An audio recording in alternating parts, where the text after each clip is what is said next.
لله رب العالمين، والصلاة والسلام على سيدنا ومولانا محمد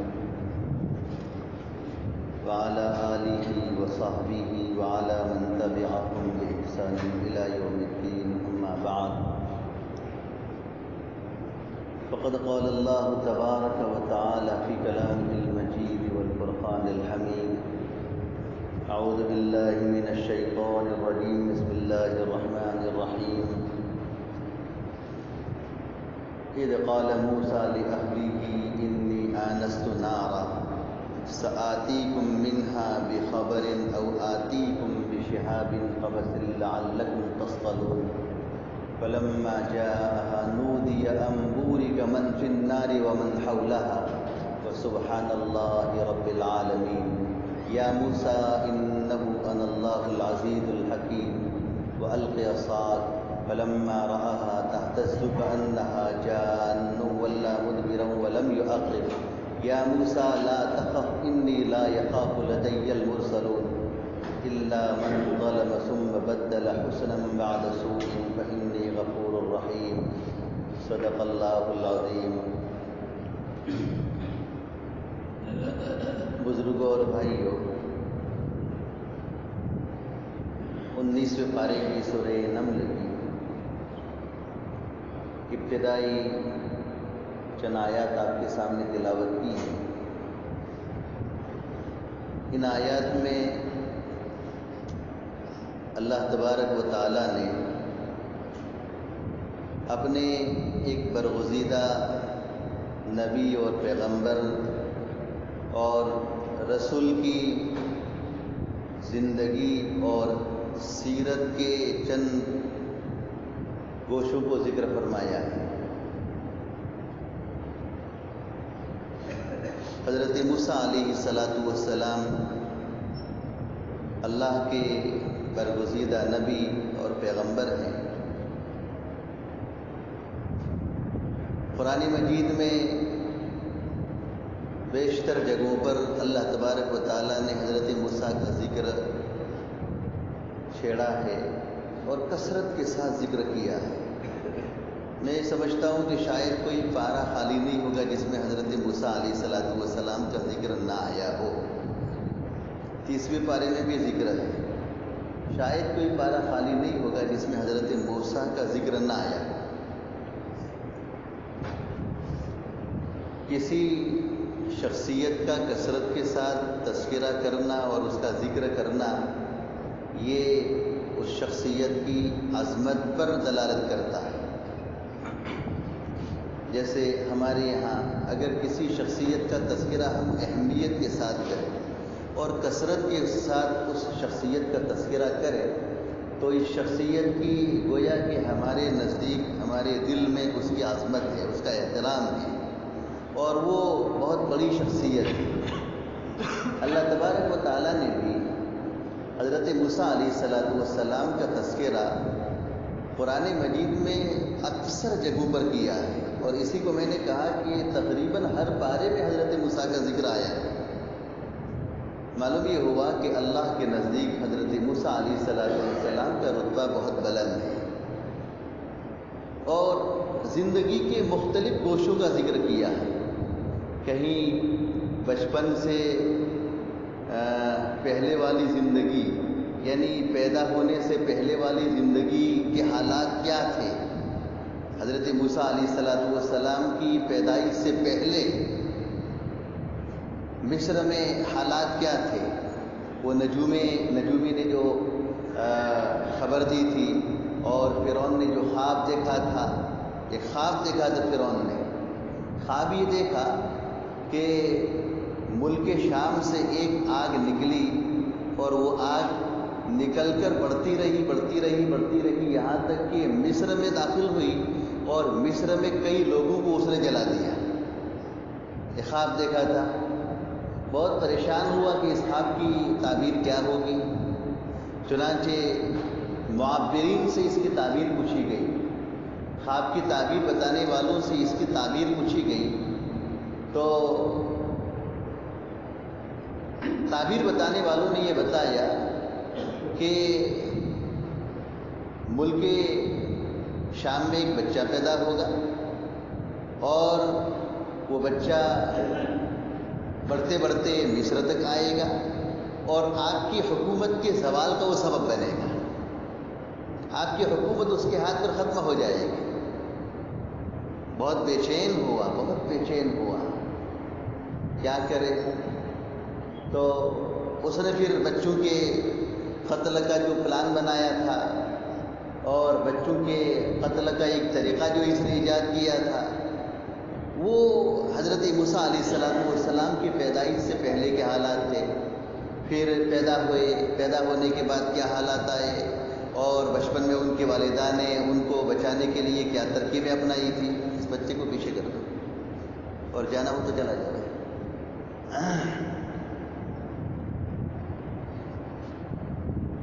تو پھر حالات کیا آئے تھے اور اس کے بعد حضرت موسیٰ علیہ السلام کو صندوق میں ڈالا گیا اور سمندر میں بہایا گیا.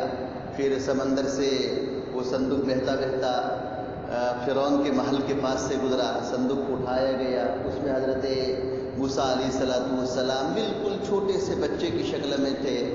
فرعون لایا اور اس کی بیوی نے دیکھا اور اس کے بعد لمبے چوڑے واقعات ہیں. ان کی تربیت ہوئی, ان کی پرورش ہوئی اور فرعون کے محل میں وہ پلتے رہے.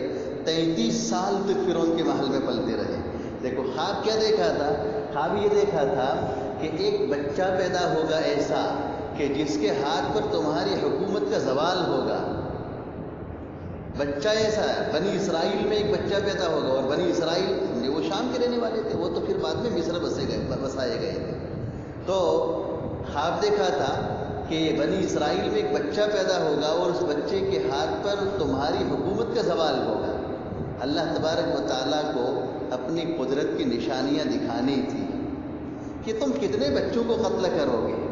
قتل کرتے کرتے تھک جاؤ گے اور آخر جس بچے کے ہاتھ پر تمہاری حکومت کا زوال ہوگا اس بچے کو ہم تمہارے محل میں نہیں پلوائیں گے. اسی بچے کی تربیت تمہارے محل میں ہوگی. اسی بچے کی تربیت تمہارے ذریعے اور تمہاری بیوی کے ذریعے ہوگی. تم اس کو پالو گے. تم اس کو کیا قتل کرو گے.